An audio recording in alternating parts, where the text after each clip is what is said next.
that's a bit that trying to make it not extensive. It's not extra work, but it's to give the marker a report on, how did the group work go in your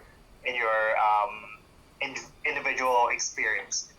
So obviously, it's not a form there to give you to point fingers or anything like that in any situation, but it's more also to give you a bit of a reflective part to just say, hey, after I'm done this assessment, how was that group work collaboration? Even just the feedback to your marker, as in, this could have been better if we were given this, or maybe it could work for that. It's an element to add to that learning experience of reflection. So after you've done group work, and this I might make it a little bit later than handing it all in week 9, just so it gives you a little bit of time to let it kind of simmer down and for you to reflect. But just a quick form for you to fill out, just to point out any, do some reflection, what worked, what didn't work, any pressing matters that you need to let your marker know. Especially, I don't know how many group work assessments, or even in work, sometimes you do want that element of being able to, hey, it turns out that only 3 out of 4 of us were putting in a lot of work. Maybe could you just have a look at that and see?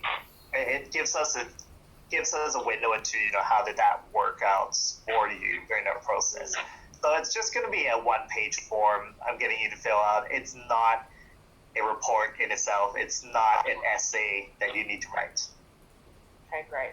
And that will be something that you send or put up on the Moodle later on? Yes, I apologize because there's a few things I'm still trying to pick up, but this is the bit that I'll put up as an easy form for you just to fill out quickly, just 1 or 2 sentence answers. That's actually going to be the 5% of your marking criteria. It's a very easy one. You're not going to, I'm not going to go in and say you have a higher distinction form, you scored 80%, something that it's more of, have you done it or not? Or have you given me quality enough answers? Just don't say good, or don't say fine. Something that just actually showed that you've reflected on it. Fantastic. And so then, so that covers the evaluation form side of it. But how would you, this is probably a question for them, how would you break up then, just so that you're, like you said, hypothetically, if someone doesn't pull their weight in the group assessment, how would you recommend for these ladies how to, divide the assessment probably equally, just so that everyone is obviously participating in their, their full capacity. Just because I'll probably mention this, because this is probably the first time our group here have actually had to do a group assessment, just because obviously it's very much online and there's been other alternatives. So it's probably, this is, like I said, this is probably the first time they've done a group assessment. I hope that helped. I treat it like how you would do it in a real workplace environment, that's why I'm really pressing on everyone to start early. Just have a look at the tasks that are in front of you. That's why I broke it down into these kind of pieces, where you can think about in a few different ways. Like if you're doing it like a workplace, then you want to think about what roles each other can do. For instance, you might even have somebody as the creative writer, for instance, who wants to go in and add the creative elements to your report, do the designing, the formatting. That's totally fine as well. One of the ways that, in terms of marking you within our system, is to make sure everyone's at least putting in 500 words. That's a marker. So we're not picky in terms of it has to be a section per person. Mm-hmm. That could also be a way that you want to divide it. But if you do a section per person, really make sure that it works together, because one of the downfalls I've seen is if you just split it into pieces, then the pieces don't speak to each other or repeat. So there still needs to be work in the sense that you're coming together, reading it over, or having somebody tie it all together.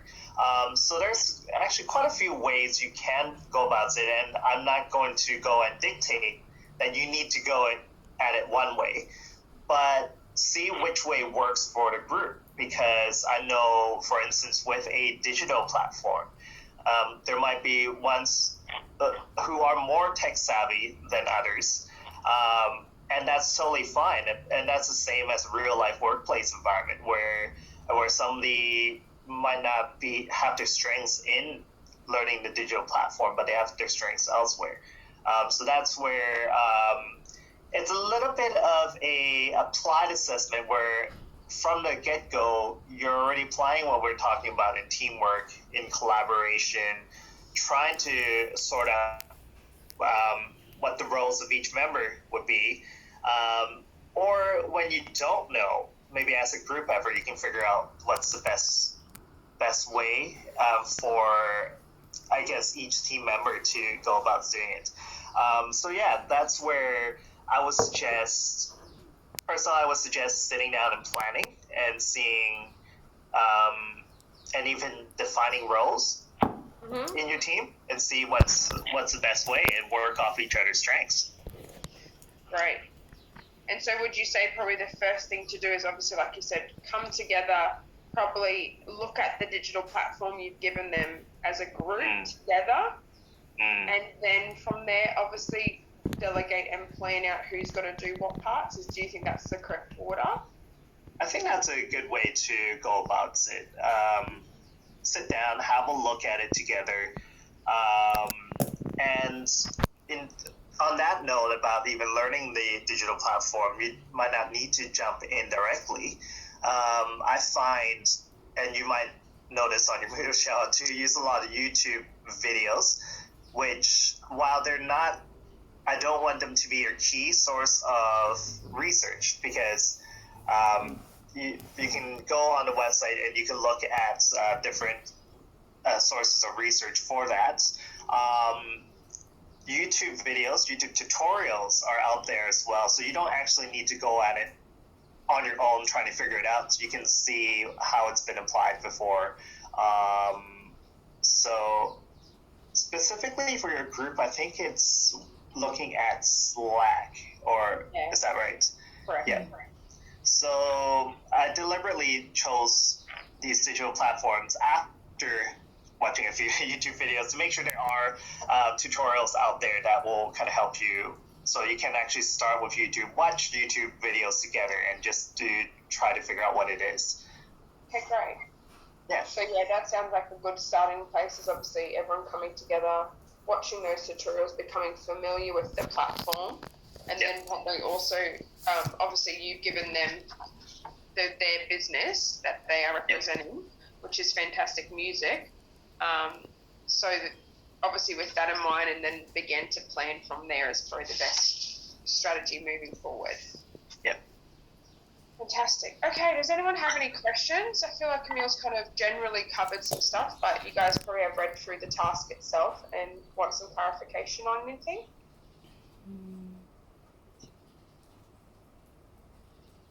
No? Okay. No? Right. Alana? Yes. No, yeah, I think most of it's covered. I just wanted to ask, I don't know if this might be a silly question or not, just, so it's 500 words per student and we're uploading it on the one document. Are we being graded as a group or being graded individually on the task itself? Just wanted to clarify how that would work. Good question. Yeah. Basically you'll be graded as a group, but we'll also take in your evaluation forms just to see, what's been happening. So if there's something very clear that one student or hasn't been able to input, something like that, then we will make adjustments accordingly. So it could just be if it's just been clearly reported one student hasn't input it there, we might just have to take marks off of that student in that sense, like as an example of how we'll kind of adjust. So yes, I think the best way is as well, even you don't have to wait for the evaluation form. If something's happening in the process, just email me or let Hope know as well, so we can kind of know how that process goes. Yeah. Cool. Good. So I have a question with the layout of this assessment. Yeah. Is it really up to the group on how it's laid out or presented? Because I know that you've broken it down quite clearly here, and obviously under explain, support, evaluate, etc. But is there a particular, rules around how they can present the report? I'll say with business communications specifically, especially since one of the topics is actually looking at the visual presentation of your written assessment. First of all, there's layer of creativity that you can add to it. But what I'm looking at is how readable it is for your company, your said company or your said work employees. So navigation is going to be a big, I think I bolded formatting and navigation. So those are the two key things I'm looking at. So, and with formatting, like you do want to be thinking about the professionalism of it. Yeah. So maybe not Comic Sans, if anyone's thinking of the font to use, and just think about your audience. That's one of the things I'm going to be looking at, because it is a thing for professional communication here. So you want to be thinking about that. Let's see. I'll add another. It's off topic from your question, but I've bolded a few things for specific reasons. It's these are kind of the learning outcomes that we're looking for you to be able to do. So in communications, we talk about explaining, supporting giving evidence to what we're talking about, evaluating. So these are some very key elements that you might want to search up in your notes and in your textbook again, just to make sure that you're kind of covering these.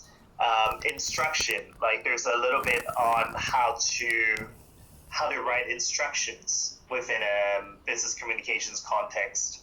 So these were hopefully it's very deliberate, bolded bits to help guide you, keywords to guide you in terms of what you want to include, and maybe which topics, which weeks that I'm actually referring to within that. And I guess that, for instance, the inclusivity, that one is a new one I just uploaded. The videos are still uploading, but we're up to week 8 now for videos. So you can, if you even wanted to start a bit earlier, you can even dive into the videos now or look into lecture notes. Yeah. Fantastic. Because I was just obviously reading that. It's obviously called a report, and I know business reports can be laid out and displayed very different ways. And I love what you said there, to actually specifically make it marketed to the business they're doing. So fantastic music. So obviously that creativity of how they lay it out to give it back to that particular business be obviously in consideration. Great. Has anyone else got any other more questions? We've only got 10 minutes remaining on this Zoom. No one's got any more questions? No, I'm not good. No? Oh, I should have hosted it. I can give you more time if needed. No, that's okay. Yeah. No one's got any more questions? I'm sure that if they do arise, we will be emailing you or having some more conversation. As I said, Lana, you can even just take a train down and knock on our door if you like to. Yeah. Yeah. Okay. Well, thank you very very much for your time, everyone. I feel like we've covered this. I'm just excited to see you all begin this task together. And I know you all individually are very creative and have a passion for business. So I'm really looking forward to seeing that come out in this group assessment. I might add another thing too, if you wanted to, because I left it a bit open, but if you wanted to add some creativity and cultural elements to it as well, that could work for your context. So I gave a very specific context to your company, but if you wanted to do that, and you know, even within your group, that there's something that you really are passionate about to cater to a specific market for a group that you know you have influence in, something like that, we can adjust it accordingly to what could work for your group. Because I'm very curious to, and it's a passion for myself. As you see, I have some cultural elements, even like some Chinese calligraphy, different things behind as well. And I'm always keen to see, you know, what within that creativity, what kind of cultural elements you can put in a business report. So if that's something that you wanted to do, and that's something that the four in your group has a consensus that you wanted to do for this music shop or something like that, yeah. Recording stopped. By all means, go for it. Oh, I think we've oh no, we've lost hope, but I'll talk to two of you anyways. Like that is something that's that I love to see as well, and you can put that creativity in. But yeah. Cool. Yeah, but anyways, looks like I'll share this for a little bit. But any other, I don't know, any questions, any further questions on that, or? No, I'm pretty happy. I think most of it was covered, like everything that you spoke about this morning. So yeah, I'm pretty all good with everything. But yeah. Yeah, I'm the same. Man, I'm Tips on an happy. email, yeah. Are you in other classes as well with diploma business? I'm just trying to recall which classes everyone is in. I think I'm in the management class as well. Management, yeah. Yeah. I mean, I could answer. I mean, there's still 6 minutes, but I could answer any other questions you had on other classes. I think Bakoy, you're in communications. That's the only class you're in with our program, right? Yeah. Yes. I'm good from my end. Yeah. Yep. Sorry, Bakoy, did you had a question? No, I just said I'm good from my end. Ah, okay. Yep. Great. But yeah, just email me if there's anything, and also your tutor, Alana, for management, Daniel. I'm working with him closely as well, so if making sure he answers your questions if there's any. But he'll also be putting up resources and different things on Moodle. Hopefully that can be helpful to everyone. Again, there's no obligation for our nighttime tutorials. It was just a time that hits a lot of some students who are finished work and they can jump onto the tutorial. But we'll put it on there as a extra resource on Moodle, the recording, so that people can jump in. I'll even give quick references. Hey, I've talked about the assessment 3 in this one, or assessment 4 in this tutorial. You can jump in when you need, but those are just extra resources to help with any explanations. Is there any or you've put up already where you've kind of gone and maybe explained the assessment already? For communications, this one, I've actually spent most of the tutorial talking about it, so I actually created it as a link underneath assessment 3 for communications. So that's me just going through the extra documents, explaining each bit and what I'm looking for. So if you need a refresher, you can jump back on to that. Oh, fantastic. Yeah. Yeah, that's... Anything else on your end, Hope? Or No, I think that's just brought some clarity to the minor things. I know that step is just trying to get everyone together in the same room, maybe, or maybe in another Zoom. Just I know that all these guys are very keen to get started. Like you said, be ahead of it and just started off early. So I know that was the desire of everyone in this group. Yeah. Yeah, great. Well, if there's any further resources you need, if you're missing anything, just let me know. We can always pop it onto the Moodle. I can always send it to Hope if there's anything else required. But yeah. Fantastic. Okay, thank you very much for your time. No worries. It's a privilege to see everyone, actually. So. Thanks, you. Ken. All right. See you. Bye. See you guys. Thank you. See you, Lana. All right. Bye.